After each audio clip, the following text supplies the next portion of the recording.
Israel के उत्तरी हिस्से में स्थित एक सैन्य अड्डे पर इजरायली सेना के एक सक्रिय जवान ने आत्महत्या कर ली है। ये घटना ऐसे समय सामने आई है जब 7 अक्टूबर 2023 को गाजा पर इजराइल के सैन्य अभियान की शुरुआत के बाद से अब तक कुल 61 इजरायली सैनिक आत्महत्या कर चुके हैं। रिपोर्ट के मुताबिक आत्महत्या करने वाला सैनिक इजरायली सेना में एक ट्रैकर के रूप में कार्यरत था। मंगलवार को उसने खुद पर गोली चलाई। गंभीर रूप से घायल हालत में उसे अस्पताल ले जाया गया, जहां शाम को डॉक्टरों ने उसे मृत घोषित कर दिया।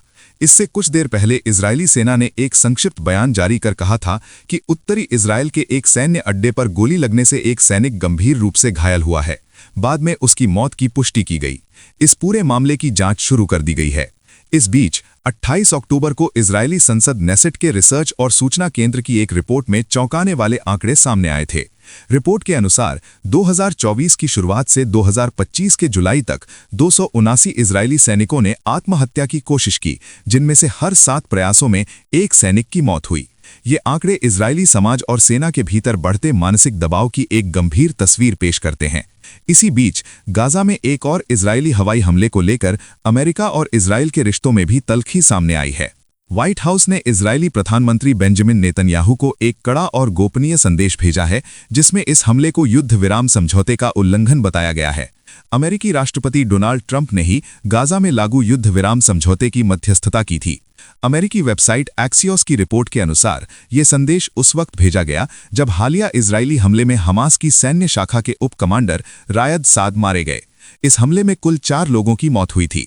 एक वरिष्ठ अमेरिकी अधिकारी के हवाले से कहा गया है, व्हाइट हाउस का संदेश साफ था। अगर नेतन्याहू अपनी साख खराब करना चाहते हैं और ये दिखाना चाहते हैं कि वे समझौतों का सम्मान नहीं करते, तो वो उनका फैसला है। लेकिन गाजा समझौते के बाद राष्ट्रपति ट्रंप की छवि को नुकसान पहुंचाने की इजाजत हम नहीं देंगे। अमेरिकी अधिकारियों ने यह भी बताया कि इस हमले से पहले इजरायल ने वॉशिंगटन को न तो जानकारी दी और न ही कोई सलाह मशवरा किया। हमास के गाजा प्रमुख खलील अल हय्या ने भी टीवी पर दिए गए भाषण में साद की मौत की पुष्टि की है।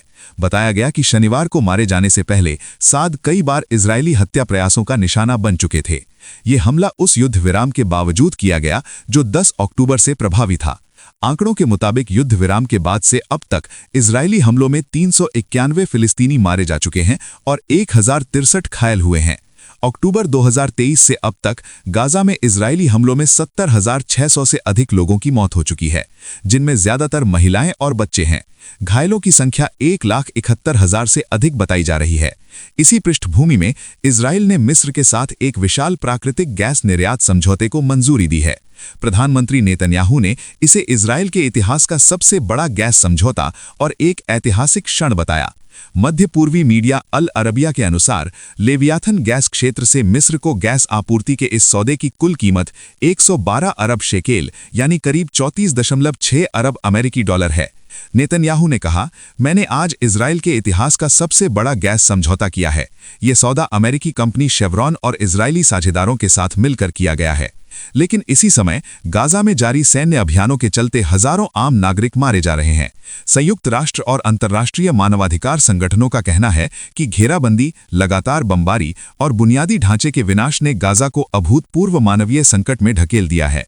विश्लेषकों का कहना है कि ये 2 तस्वीरें इजराइल की नीति में गहरे विरोधाभास को उजागर करती हैं। एक ओर आर्थिक और ऊर्जा सहयोग, दूसरी ओर फिलिस्तीनी इलाकों में लगातार हिंसा और तबाही। इसी बीच पश्चिम एशिया की राजनीति में एक और बड़ा बदलाव देखने को मिल रहा है। सऊदी अरब और कतर, जो कुछ साल पहले तक कट्टर विरोधी थे, अब एक ऐतिहासिक हाई स्पीड रेल परियोजना के जरिए करीब आ रहे हैं। इस परियोजना के तहत रियाद से दोहा तक 785 किलोमीटर लंबी high speed electric rail line बिछाई जाएगी।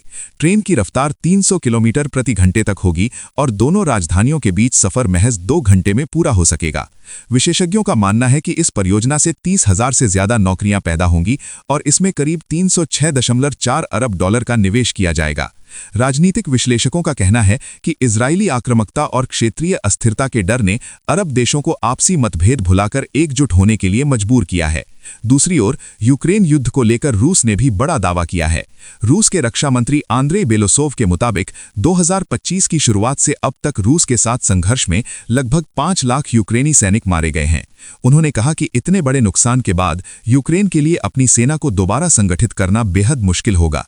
हालांकि यूक्रेन ने इस दावे पर अभी कोई आधिकारिक प्रतिक्रिया नहीं दी है। और अंत में दक्षिण पूर्व एशिया से एक गंभीर आरोप सामने आया है। कंबोडिया ने थाईलैंड पर सीमा संघर्ष के दौरान विषैली गैस के इस्तेमाल का आरोप लगाया है। एक घायल कंबोडियाई सैनिक ने अस्पताल से बताया कि थाई विमानों के हमले के बाद उसे सांस लेने में भारी दिक्कत होने लगी। हालांकि थाईलैंड ने इन आरोपों को सिरे से खारिज करते हुए इसे फर्जी खबर बताया है। ये सीमा संघर्ष दशकों में दोनों देशों के बीच सबसे गंभीर माना जा रहा है और अब तक 40 से अधिक लोग विस्थापित हो चुके हैं। ये थे आज के अंतर्राष्ट्रीय घटनाक्रम जो दुनिया की बदलती भू राजनीति और बढ़ते संघर्षों की एक सख्त तस्वीर पेश करते हैं।